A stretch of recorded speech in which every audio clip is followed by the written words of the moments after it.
Saúdos, como están? As obras do túnel de Conxo comezarán en outubro e, cando menos, o compromiso que o secretario de Estado de Infraestructuras lle trasladou ao alcalde de Santiago nunha reunión que mantiveron na tarde donte, pero da que non se informou ata hoxe mesmo. Agustín Hernández explicou que no encontro tamén solicitou a elaboración dun plan director da estación intermodal con prazos e orzamentos concretos. E que, dixo o rexedor, a súa intención non é vender fume cun proxecto tan relevante para a cidade.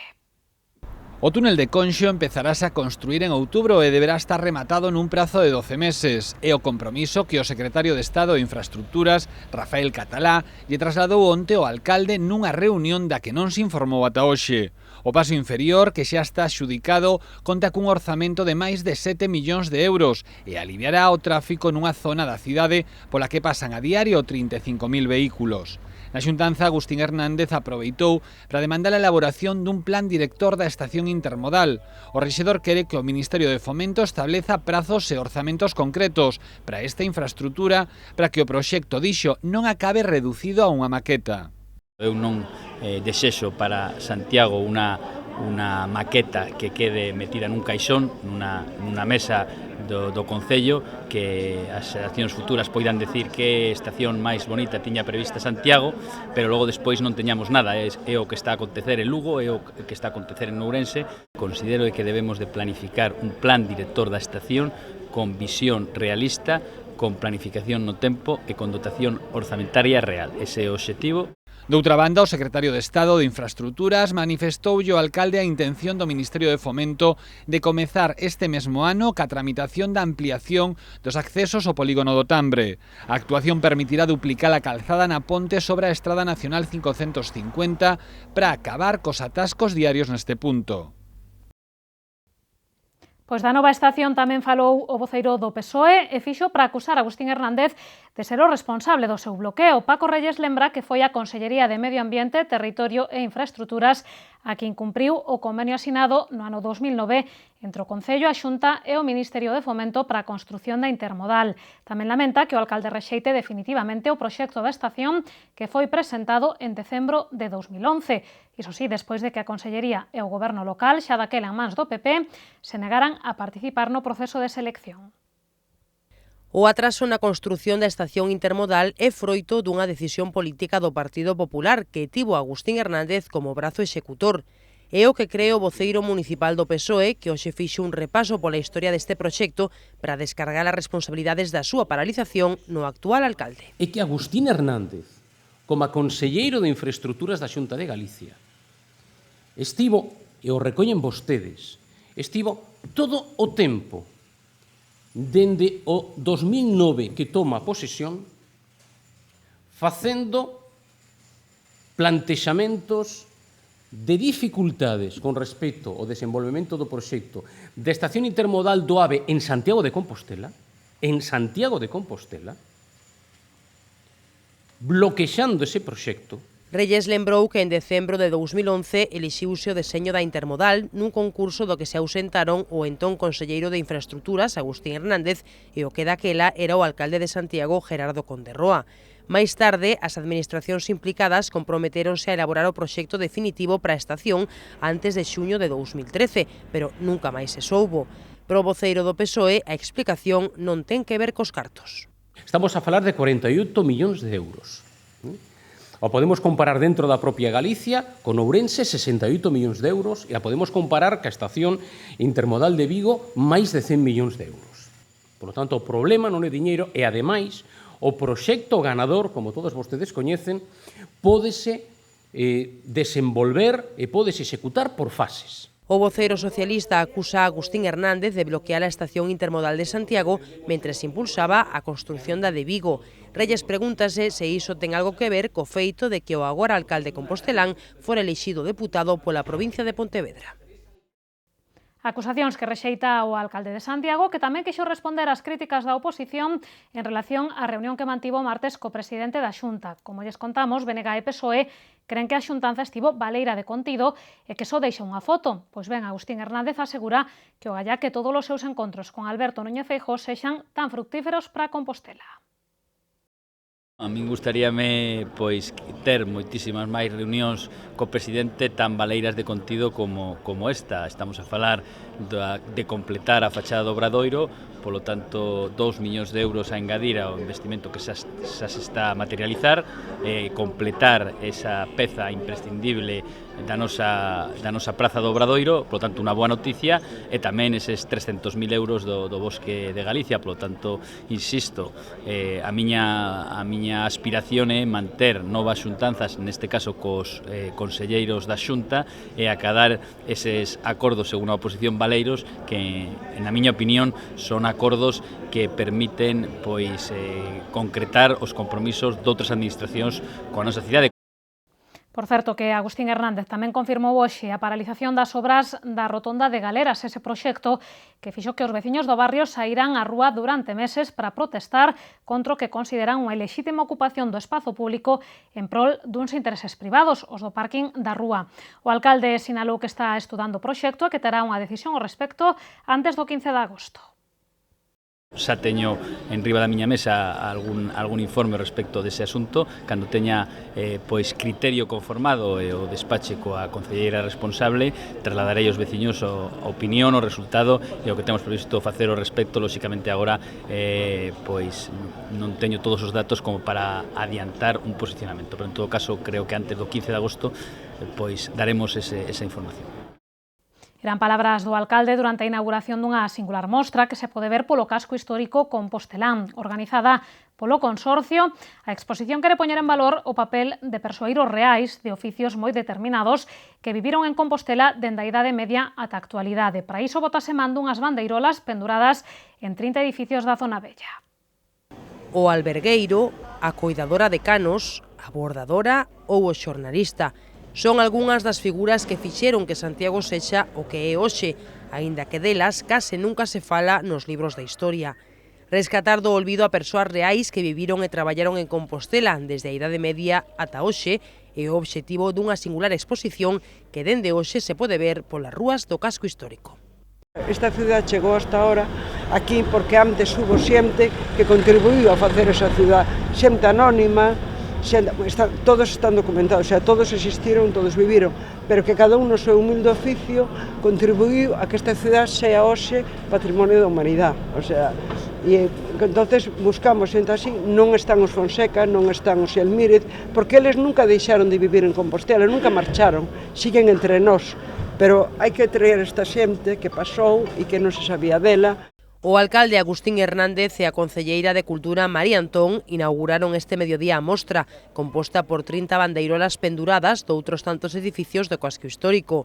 Neses cartéis aparecen os nomes dos persoeiros cunha pequena historia e unha ilustración.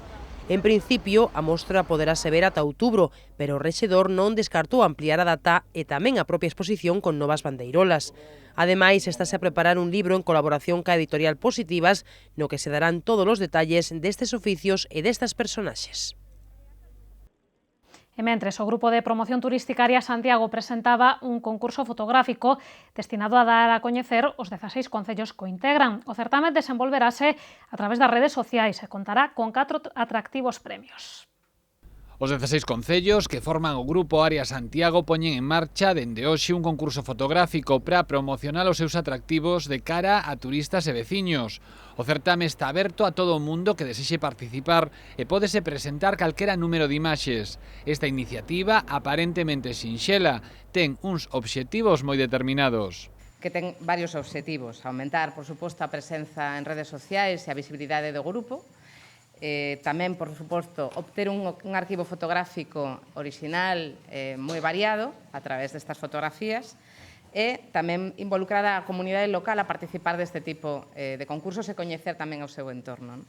O concurso fotográfico do Grupo Arias Santiago conta con 4 categorías e 4 premios moi atractivos, valorados en 500 euros cada un. O concurso terá 4 categorías e todas as fotos teñen que ser tomadas en algúns dos 16 concellos que forman parte do Grupo de Arias Santiago.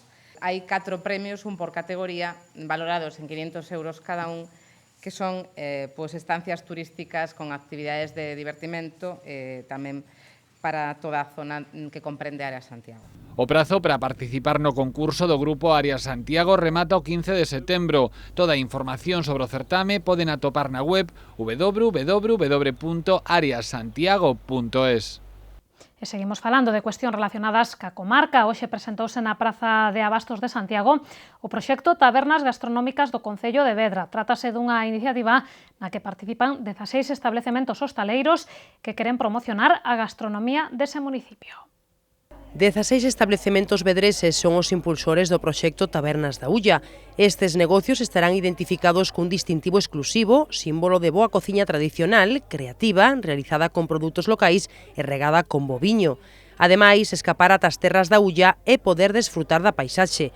Como di o alcalde de Vedra, Carlos Martínez Carrillo, no seu concello teñen de todo. Pois temos de todo, é unha sorte. É o Sardín e a horta de Compostela, ríos, pazos, flores, viño, tabernas, queixos, camelias, Camiño de Santiago.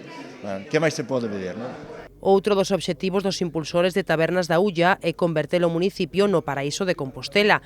A só 10 minutos da capital galega, Vedra fai que nos esquezamos do asfalto e desfrutemos da paz e da tranquilidade. Pero que maravilla pois baixar ás 9, 10 da noite e ir a terracear, pois nestas Tabernas da Ulla, pois unha persona, por exemplo, da cidade, que cansado de estar respirando ese calor agobiante do asfalto, do cemento, pois disfrutar dese río, deses produtos e deses viños que temos ali na comarca da Ulla. Tabernas da Ulla porá en marcha varias iniciativas como un pasaporte con premio para aqueles que visiten todos os establecementos ou noites temáticas. A primeira delas estará dedicada aos gin tonics. E aínda temos un minuto para contarlles que a Orde do Camiño de Santiago investirá este sábado 30 novas damas e cabaleiros. Con eles serán xa preto de 1000 membros procedentes de 25 países. Entre os novos cabaleiros da Orde do Camiño de Santiago figura o conselleiro de Educación e Cultura Jesús Vázquez. Os actos arrancarán o sábado ás 12 do mediodía ca ofrenda ao apóstolo na Catedral. Despois, os membros da Orde percorrerán un pequeno tramo do Camiño de Santiago e farán unha ofrenda floral no monumento de San Francisco. A partir das 6:30 da tarde celebrarase o acto solemne de investidura dos 30 novos membros que asumirán o compromiso de seguir as directrices impostas pola Orde, realizar a pé un traxecto de algúns dos distintos camiños de Santiago, plantar un árbore no bosque dos peregrinos de Melide, acudir a gañar o xubileo en Ano Santo sempre que sexa posible e facer promoción da Ruta Xacobea. Os cabaleiros e damas serán recibidos despois no Pazo de Raxoi polo alcalde Agustín Hernández. E tempo xa para repasar a nosa axenda cultural.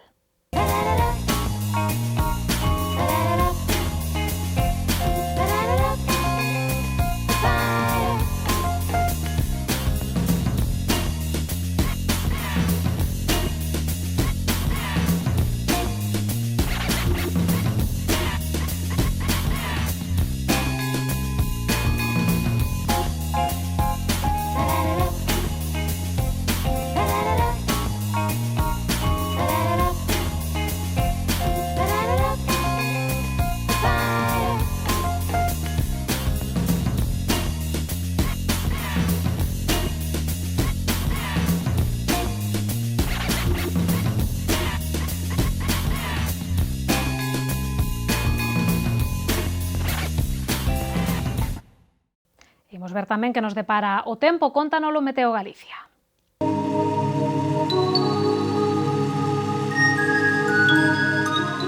Pedras de Santiago ofrécelle a información do tempo.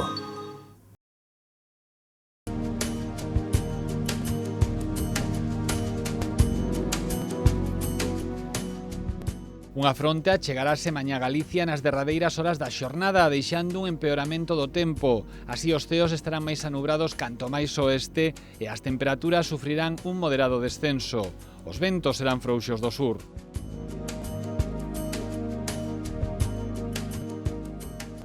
O sábado será unha xornada moi inestable con ceos moi anubrados nas primeiras horas e chubascos frecuentes que poden aparecer en calquera punto de Galicia.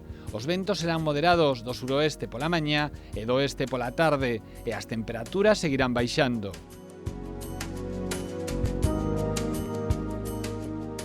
Pro domingo agárdanse ceos anubrados con chuvias febles e intermitentes. As temperaturas mínimas baixarán, pero as máximas manteránse sen cambios. Os ventos soprarán frouxos do oeste.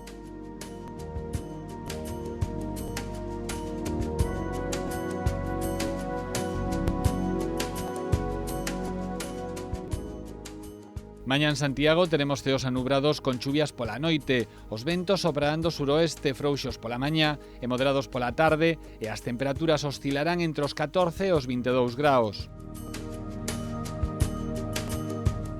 No sábado os ceos estarán anubrados con chubascos febles durante todo o día. Os ventos serán moderados do sur pola mañá e do oeste pola tarde e as temperaturas baixarán. A máxima quedará en 19 graus. No domingo os ceos estarán anubrados con chuvias febles pola mañá. Os ventos serán febles do suroeste pola mañá e do oeste pola tarde e as temperaturas máximas subirán lixeiramente ata os 21 graus.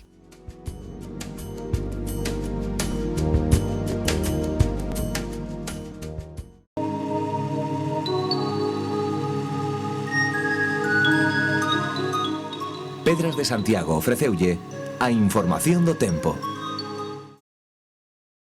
Pois ata aquí chegaron as novas. Poden seguir informados a través de calquera dos medios do grupo Correo Gallego. Nos regresamos mañá a iso das 8:15 da tarde. Grazas por estaren aí.